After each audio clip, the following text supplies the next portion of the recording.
வணக்கம். ஜவ்வை சக்கரம் ஜவாதிபட்டி புது பவர் ரைட்டர் அப்படிங்கிற யூடியூப் சேனல் மூலமாக உங்களை மீண்டும் சந்திக்கிறோம். நம்ம திட்டமிடுச்சு அத்தோட எங்கள் சேனலை சப்ஸ்கிரைப் பண்ணுங்க, பெல் பட்டன் மறந்துடாதீங்க. அத்தோட எல்லாத்துக்கும் ஷேர் பண்ணுங்க. ஆண்டு கொண்டிருக்கக்கூடிய பாஜக அஜெண்டாவில் ஏகப்பட்ட அஜெண்டா இப்போ சமீபத்தில் கட்டி முடித்ததாக சொல்லப்படுகின்ற ராமர் கோவில் திறப்பு இன்னும் கட்டியே முடிக்கல, பாதி வேலை கூட முடியவில்லை அப்படின்னு சொல்றாங்க. இன்னைக்கு அங்கேயே எதிர்ப்பு. 4 சங்கராச்சாரிகள் வந்து சொல்லிட்டாங்க, பணி முடியாத ஒரு கோவில வந்து திறக்கக்கூடாது, அவன் இது சாஸ்திரத்துக்கு விரோதமான, அதனால் நாங்க வரமாட்டோம். அதே நேரத்துல வந்து மோடி பிற்படுத்தப்பட்ட மக்கள், அவர் கை வந்து அதுல படவே கூடாது, ஆமா அதை நாங்க வரமாட்டோம், அப்படி நாங்க வந்து அங்க கையை கட்டி தொழ வேண்டிய அவசியம் இல்லைன்னு சொல்லிட்டாங்க. அது ஒரு அஜெண்டா. அடுத்தது வந்து இந்தியாவை வந்து பாரதமாக மாற்றுவது, அப்புறம் பொது சிவில் சட்டம் கொண்டு வருவது, இந்த மாதிரி அடிக்கடியே போகலாம். அதுல இன்னொரு விஷயம்னா ஒரே நாடு ஒரே தேர்தல் அப்படிங்கிற கான்செப்ட்.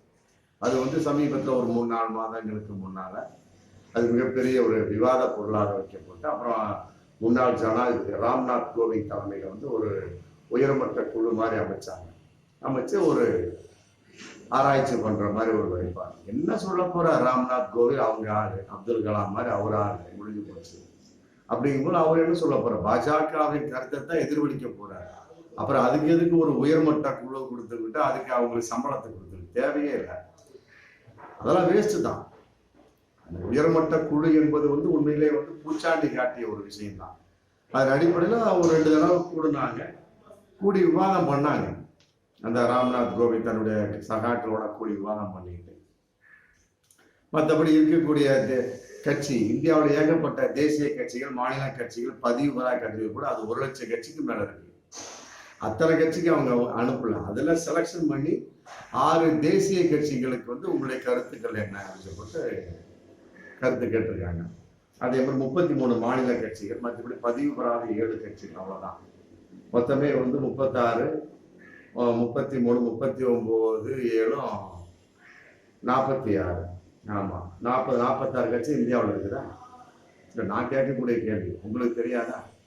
ஒரு தெருவுக்கு இன்னைக்கு 50 கட்சி இருக்குதுங்க. இந்திய அளவுக்கு எத்தனை கட்சி இருக்கு? அதாவது 46 கட்சி தானா? 46 கட்சிக்கு வந்து லெட்டர் எழுதிட்டு உண்டான தகவலை அமுச்சு விட்டு போட்டு உங்களுக்கு ஒரே நாடு ஒரே தேர்தல் விருப்பம் இருக்கான்னு கேட்டுட்டா அந்த சட்டம் வந்து பாஸ் ஆயிருமா? இருக்கக்கூடிய அத்தனை கட்சிகளுக்குமே வந்து எழுதணும். அதை பாஜக வந்து மூடி மறைத்து விட்டது அப்படிங்கிறத பகிரங்கமான உண்மை. நம்ம இந்த பில்கிஸ் பானு மேட்டர், மற்றபடி வந்து இது சட்ட விரோதமான வாரண்ட் சொல்லி போட்டு இன்னைக்கு உச்சநீதிமன்றம் மீண்டும் ஒரு குற்றம் வச்சிருக்காங்க பாருங்க பாஜக. அது மாதிரி வந்து இது வந்து ஒரு மிக மறைவான ஒரு விஷயம், வெளிப்படை இல்லாத விஷயம். இது ஒரு மோசடித்தனமான விஷயம் தான். ஒரே நாடு ஒரே தேர்தல், அதாவது வந்து அனுப்புற மாதிரி இருந்து கருத்து கேட்கிற மாதிரி இருந்து இந்தியாவில் எத்தனை அரசியல் கட்சிகள் வந்து இந்தியாவில் எத்தனை பேர் உங்களோட அங்கீகாரம் இருக்கு, அங்கீகாரம் இல்லையோ, தேசிய கட்சியோ, மாநில கட்சியோ, பதிவு பெற கட்சியோ, பதிவு பெற்ற கட்சி எதாக இருந்தாலுமே சரி, அழைச்சு அத்தனை பேர் வந்து கருத்துக்கள் கேட்கணும். அதுதான் வந்து ஒரு மத்திய அரசு, ஒரு ஒன்றிய அரசு, ஒரு இந்தியாவை ஆண்டு கொண்டிருக்க ஒரு ஜனநாயக அரசு. அதை விட்டு போட்டு மொத்தமே வந்து ஒரு 46 கட்சி, ஆமா 46 கட்சிக்கு தங்களுடைய கருத்துக்கள் ஒரே நாடு ஒரே தேர்தலுக்கு நீங்க விருப்பம் இருக்கு அமைச்சிட்டா அந்த 46 கட்சி சொன்ன உடனே சட்டம் ஆக்கிட முடியுமா? அது ஒரு நிலைப்பாடு. இதெல்லாம் வந்து மக்கள்கிட்ட வந்து போட்டாங்க, ஆன்லைன் மூலமா போட்டிருக்காங்க. போட்டு வந்து மற்ற சட்டத்தை திருத்தம் சம்பந்தமா அந்த தேர்தல் ஆணையத்தின் கருத்து, நிர்வாக கட்டமைப்பு மாற்றம் குறித்து சம்பந்தப்பட்ட மக்கள் ஆலோசனை என்ன அப்படின்னு சொல்லிட்டு கேட்ட வகையில மொத்தமே இது வரைக்கும் வந்து 5000 பேர் தான் கருத்தை தெரிவிச்சிருக்காங்க. கருத்துல என்ன? எதிர்மறையான கருத்து, நேர்மறையான கருத்து, பாஜகவுக்கு ஆதரவான கருத்து, பாஜகவுக்கு எதிரான கருத்து, இப்படி மொத்தமே 5000 பேர் தான்.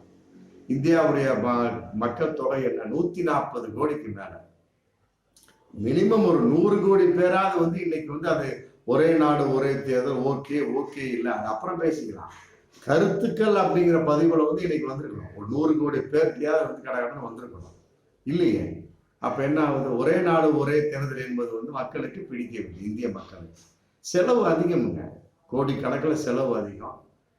அது பாஜகவுக்கு தெரியும். தேவையற்ற முறையில் முரண்டு பிடித்து, இந்த பாருங்க ராமர் கோவிலுக்கு திறக்கிற மாதிரி தான் இது ஒரே நாடு ஒரே தேர்தல். கட்டியே முடிக்கல. அத்தனை சங்கராச்சாரியர் வந்து ஆவேசப்படுறாங்க. அத்தனை சங்கராச்சாரியை சொல்றாங்க சாஸ்திரத்துக்கு முரணானது அப்படிங்கிறாங்க. பாதி நிலையில் கட்டி முடித்த ஒரு கோயிலுக்கு வந்து கும்பாபிஷேகம் பண்ணவே கூடாதான் சாஸ்திரம் சொல்லுது அப்படிங்கிறாங்க. இவங்க வந்து அரசியல் பண்றாங்க அப்படிங்கிற அதையும் சொல்லிடுறாங்க. முடிஞ்சு போயிடுச்சு, இப்பவே தெரிஞ்சு போயிடுது. அதே மாதிரி இது ஒரே நாடு ஒரே அரசியல் சம்பந்தப்பட்டது. மக்கள் புரிஞ்சுக்கிட்டாங்க. சங்கராச்சாரி 4 சங்கராச்சாரி புரிஞ்ச மாதிரி இங்க மக்கள் புரிஞ்சுக்கிட்டாங்க. இது வரைக்கும் 5000 பேர் தான். ஒரே நாடு ஒரே தேர்தல் ஓகே இல்லை, ஓகே இல்லை. அப்புறம் 140 கோடி மக்கள் 5000 பேர் தானே. அப்போது மக்கள் ஏற்றுக்கொள்ளவில்லை அப்படிங்கிறத தூக்கி எழுதிட்டு போயிட வேண்டியது பாஜக அரசு.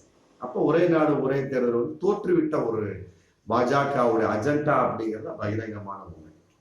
அடுத்து இன்னொரு விஷயத்தை நம்ம பார்க்கக்கூடிய சமயத்துல இஸ்லாமியர்களுடைய ஒரு தர்கா ஏகப்பட்டது இருக்கு.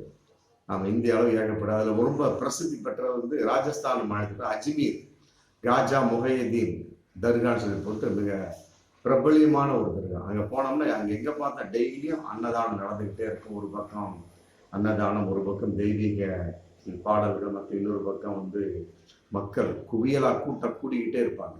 அந்த அளவுக்கு பிரசித்தி பெற்ற ஒரு தர்காவில் வந்து இன்னைக்கு இது சந்தன உருசு விழா வந்து நடக்க போகுது.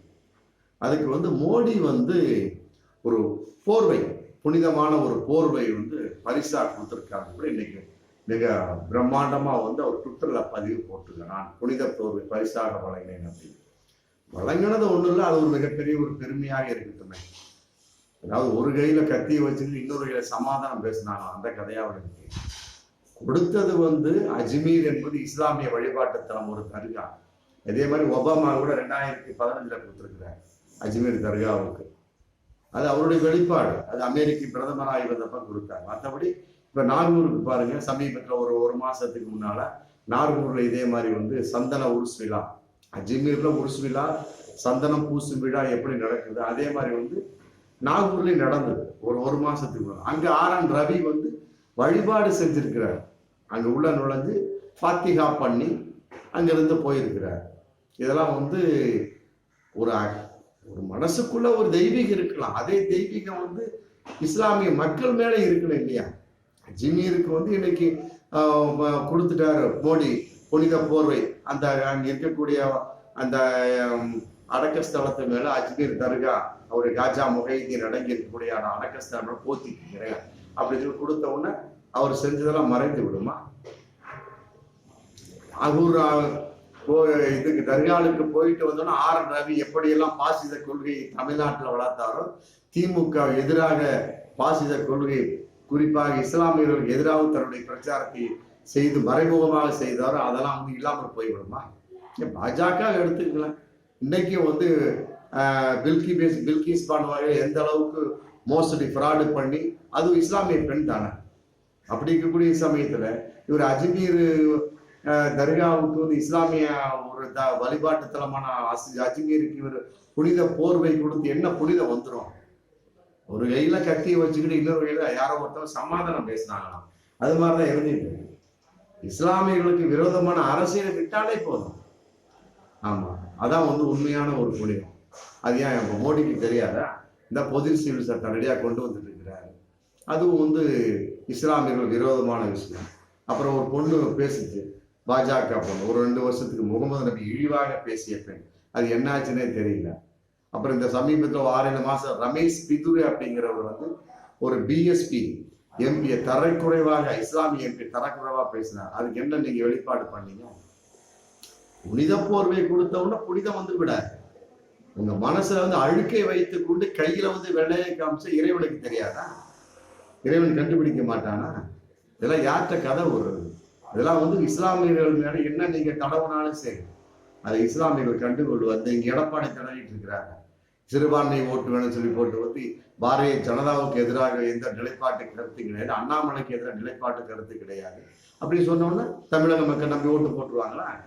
அதெல்லாம் ஓட்டு போடுவாங்க. SDPI மாதிரி எத்தனை இஸ்லாமிய கட்சிகள் மாநாடு நடத்தி அங்கே எடப்பாடி பழனிசாமி பேசினாலும் சரி, இஸ்லாமிய மக்கள் கூர்ந்து கவனித்துக் கொண்டிருக்காங்க. குறிப்பாக வந்து தமிழகத்தில் எடப்பாடியும் இந்திய அளவுக்கு பிஜேபி அப்படிங்கிறத பகிரங்கமான உண்மை. அதே மாதிரி குடியுரிமை திருத்த சட்டம் இன்னைக்கு ரெடி ஆகிட்டு இருக்கு. வரக்கூடிய மார்ச் ஏப்ரல்ல கட்டாயமாக பகிரங்கமாக நாங்கள் வெளியிட்டு உள்ளது கூட அஜய் மிஸ்ரா பிஜேபி மந்திரி இன்னைக்கு சொல்லியிருக்கிறார். அப்ப அது வந்து இஸ்லாமிய எதிர்ப்பு விஷயம் இல்லையா? இல்ல, அது ஒரு சம்பந்தப்பட்ட குடியுரிமை அங்க கொடுப்போம் அப்படிங்கிறீங்க. அதுல வந்து இந்து பேர் இருக்கு, சீக்கிய பேர் இருக்கு, புத்த பேர் இருக்கு, கிறிஸ்துவ பேர் இருக்கு, மத்த எல்லா பேரும் இருக்கு. இஸ்லாமிய பேர் இல்லையா? அதுக்கு என்ன காரணம்? இதுதான் உங்களுடைய புனிதமான விஷயமா? அதே நேரத்துல ஹரியானாவோட மசூதி ஏகப்பட்டு எரிக்கப்பட்டது. அந்த நேரத்தில் எங்க போனாரு? ஏன் பாபர் மசூதி இடிச்சதே இந்த பாஜக தான். 1948 அந்த ராமலாலா அப்படிங்கிற அந்த சிலையை சுவரேறி குதிச்சு உள்ள வச்சாங்க. அப்ப அந்த அந்த மசூதிக்கு புனிதம் கெட்டு விடவில்லையா? அஜ்மீர்ல புனித போர்வை கொடுத்தோம்னா புனிதம் வந்துடுமா? பாபர் மசூதிக்கு நீங்கள் செய்த அந்த துரோகத்தினால வந்து உங்களுடைய புனிதம் ஏற்றுக்கொள்ளப்பட்டு விடுமா? கட்டாயமா முடியாது. இதெல்லாம் வந்து மோடி உட்கார்ந்து யோசிங்க. ஏன்னா ஒரு புனித போர்வை கொடுத்த உடனே அஜ்மீர் தர்காவுக்கு ஒரு புனித போர்வை கொடுத்த உடனே இஸ்லாமியர்களுக்கு நீங்க செய்த அனைத்து துரோகங்களும் அழிந்து விடுமா? கட்டாயமாக முடியாது. இறைவன் பார்த்து கொண்டிருக்கின்றான். ஆமா, அது வந்து பகவத்கீதையிலே சொல்லியாச்சு, குரான்லயும் சொல்லியாச்சு, பைபிள்லயும் சொல்லியாச்சு, பழைய வேதமான விவிலியம், பழைய ஏற்பாடு எல்லாத்துலயுமே சொல்லியாச்சு. எப்படிப்பட்ட ஒரு விஷயமாக இருந்தாலும் சரி இறைவன் பார்த்து கொண்டிருக்கின்றான். நம்ம ஒரு சாதாரண ஒரு போர்வை கொடுத்த உடனே அங்க எல்லாமே வந்து இஸ்லாமியர்களுக்கு நான் ஆதரவாக இருக்கின்றேன் அப்படிங்கிற கருத்து பதிவாகிவிடுமா? முடியாது, முடியாது, முடியாது. ஏற்றுக்கொள்ள முடியும். முத்தலாக்கு சட்டத்தை நீங்கள் தூக்கி எறிந்தீர்கள் இஸ்லாமியர்களுக்கு எதிராக. காஷ்மீர் 370 அதை வந்து ரத்து செய்தீர்கள் இஸ்லாமியர்களுக்கு எதிராக. அதே மாதிரி இந்த குடியுரிமை திருத்த சட்டம் சொல்லிட்டு ஏகப்பட்ட, ஏன் ஊப்பியில கறி சாப்பிட முடியுதா? ஊப்பியில ஹராம் அப்படிங்கிற ஹலால் அப்படிங்கிற இது எந்த ஒரு பொருளுக்கும் போடக்கூடாது போட்டு இன்னைக்கு வந்து உங்க யோகி ஆதித்யநாத் வந்து சட்டம் போட்டிருக்கிறார். அது எதன் வெளிப்பாடு? இஸ்லாமிய எதிர்ப்பின் வெளிப்பாடு தானே. மாட்டுக்கறி திங்கக்கூடாது அப்படின்னா அப்புறம் இஸ்லாமியன் எங்க போவான்? அப்புறம் எதுக்கு நீங்க அஜ்மீர் தர்காவுக்கு போய் புனித போர் கொடுக்குறீங்க? கொடுங்க, அதை பத்தி ஒண்ணும் இல்லை. இந்த அண்ணாமலை இன்னைக்கு போனாரு, 2 நாளைக்கு முன்னாடி தமிழகத்துல போனாரு பாருங்க. இதுல சர்ச்சுக்குள்ள விரட்டி அடிக்கப்பட்டார். அதே போலதான் இறைவனால் நீங்கள் விரட்டி அடிக்கப்படுவீர்கள். அது என்பதுதான் பகிரங்கமான உண்மை. அதே மாதிரி இன்னொரு விஷயம், நம்ம பிஜேபி ஃபைல்ஸா பார்க்கக்கூடியது இது பழைய விஷயம்தான். அதாவது வந்து ஒரு வளர்மதி அப்படிங்க அந்த அம்மா வந்து ஸ்பா, மற்றபடி வந்து இந்த பியூட்டி பார்லர் நடத்தக்கூடிய ஒரு லேடி.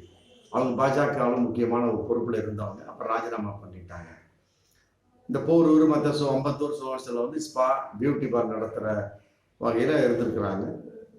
அந்த வகையில் வந்து லைசன்ஸ் வாங்கி தர்றேன் அப்படின்னு சொல்லி போட்டு 25 லட்சம் ரூபா வந்து குறிப்பிட்ட ஒரு பாஜக 4 பேர்ட்ட, பொன் பாஸ்கர், முத்துராஜ், செந்தில்குமார், மற்றபடி வந்து ஒரு 5 பேர், இப்போ வந்து 6 பேர் வந்து இன்னைக்கு வழக்கு பதிவு செஞ்சிருக்காங்க. என்ன அப்படின்னா, அந்த பியூட்டி பார்லர் சம்பந்தப்பட்ட லைசன்ஸ் வாங்கி தரேன்னு சொல்லி போட்டு இந்த மாலை ஏதோ ஒரு விஷயத்துல வந்து வாங்கி தந்துருவான்னு சொல்லி போட்டு சிறு 25 லட்சம் ரூபாயை வந்து இந்த பாஜக ஏமாற்று பேருவழிட்ட கொடுத்துருவாங்க. ஆளாளுக்கு ஒரு போஸ்டர் தான் இருக்கிறாங்க. இன்னைக்கு வந்து அதுல செந்தில்குமார் அப்படிங்கிறவர் வந்து நீக்கப்பட்டு பிறகு சேர்க்கப்பட்டார். சமீபத்தில் 2-3 மாதத்துக்கு முன்னாடி சேர்க்கப்பட்டார். அதுக்கு கூட இந்த வளர்மதி அம்மாவும் கமலாலயமே போய் தகராறு பண்ணாங்க. ஆமா, எப்படி நீங்க சேர்க்கலாம் கமலாலயம் அழுது பொருள் தகராறு பண்ணாங்க. அங்க இருக்கக்கூடிய பாஜக அவர் அந்த அம்மா அடித்து விரட்டி விட்டாருங்க.